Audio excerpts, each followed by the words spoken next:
friends. I thought today, Election Day, might be the perfect day to read Arthur Meets the President by Marc Brown. Listen carefully, class, said Mr. Ratburn. This is a national contest, so do your best work. I love contests, said Muffy. What do I win? The winner visits the White House in Washington, said Mr. Ratburn. What do we write about? Asked Arthur. The subject is, how can I help make America great? Said Mr. Ratburn. Everyone started writing. Arthur started thinking. He thought about the time he and D.W. helped old Mrs. Tibble clean her yard. He thought about how much more they could do in the neighborhood if the whole class helped. And then he began to write. It says, homework for tomorrow. Report on our first 5 presidents: George Washington, John Adams, Thomas Jefferson, James Madison, James Monroe. And what president didn't live in the White House? Weeks later, when Mr. Haney, the principal, was opening the mail, his hands began to shake. It's a letter from the president, he gasped. Miss Tingley, the secretary, fainted. Prunella, who was in the office with a stomach ache, suddenly got better. Open it, she shouted. Mr. Haney clicked on the PA system. Attention, everyone. The President of the United States has written to announce the winner of the How Can I Help Make America Great contest. And the winner is our very own Arthur.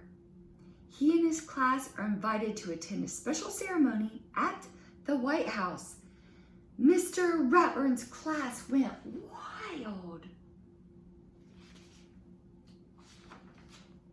Congratulations, Arthur, said Mr. Ratburn. You'll have to work hard to memorize your paper so you can recite it to the president next Wednesday. Memorize? Recite?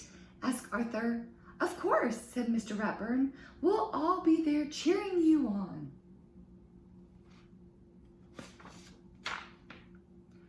You're on TV, screamed D.W. when Arthur got home. Listen. He will recite his winning essay to the president and all of America, the announcer was saying. I feel sick, said Arthur. Not as sick as you'll feel when you're giving your speech, said D.W.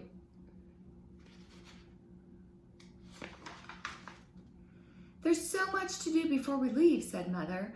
Arthur, you'll need a new suit. What about me? asked D.W. I need to look beautiful when I meet the president. The president is very busy, explained Father. He'll only have time to meet Arthur and hear him recite his essay. If I can remember it, said Arthur. Oh, of course you can, said Father. Just relax. Pretend I'm the president and practice right now. The thought of sitting next to the president made Arthur's mind go blank. He said. Uh-oh, said D.W. Monday at school, everyone was busy planning the trip. Oh boy, no homework for 3 days, said Francine. Not quite, said Mr. Ratburn. Everyone groaned. Each of you will have to do a report, he explained. As we tour Washington on Wednesday, you will be our guides. So get to work. I'll see you all at the airport tomorrow morning. Arthur tried to study his speech on the plane. Don't forget to mention me to the president for the Teacher of the Year award, Mr. Ratburn reminded him. Aren't you excited? asked Buster. I'm too nervous to be excited, said Arthur. You need help, said D.W. I'll make the speech for you. I have a lot of ideas about how to run the country.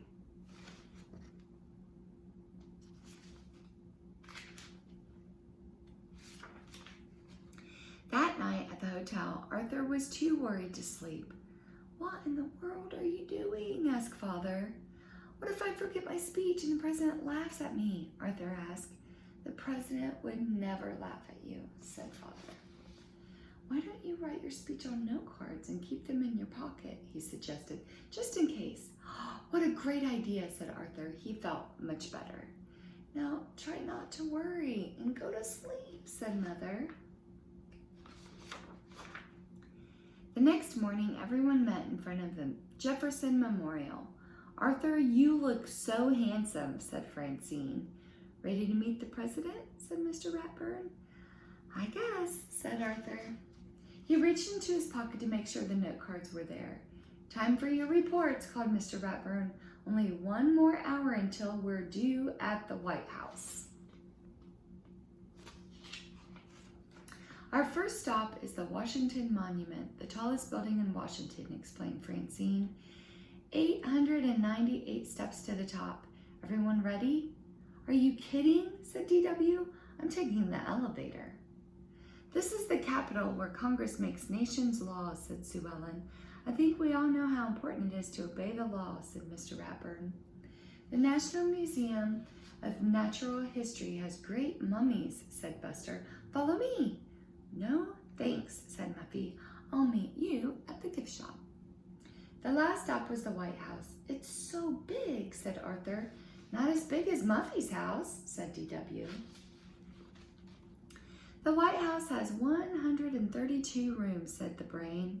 Every president except George Washington has lived here. It has a barbershop, a clinic, an indoor pool, a theater, a gym, and its own library. And the president's office has fancy gold curtains just like the ones in our living room, said Muffy. Excuse me, said the president's secretary. The president is arriving. Please follow me to the Rose Garden.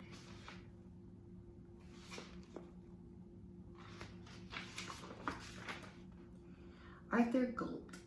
It was almost time. He took out his note cards, and suddenly a strong wind blew them through the garden.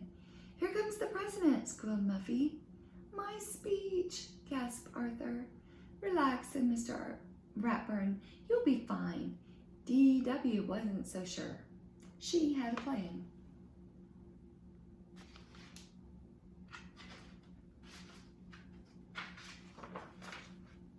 Arthur had never seen so many important-looking people. Good afternoon, Mr. President, he began. When I think about what I can do to make America great, Arthur began to feel very warm. His knees began to shake and his mind went blank. This is the worst day of my life, he thought. Suddenly, Buster giggled. Soon everyone else joined in. Even the president was laughing. Arthur turned bright red. And when Arthur saw what they were laughing at, he laughed too. Now Arthur felt much better. He recited his whole speech without forgetting a single word. And in conclusion, he said, we can all help make America great by helping others. Good, said DW. Then help me down. The end. Good old DW. She saved the day. Have a wonderful day, friends. I'll see you soon.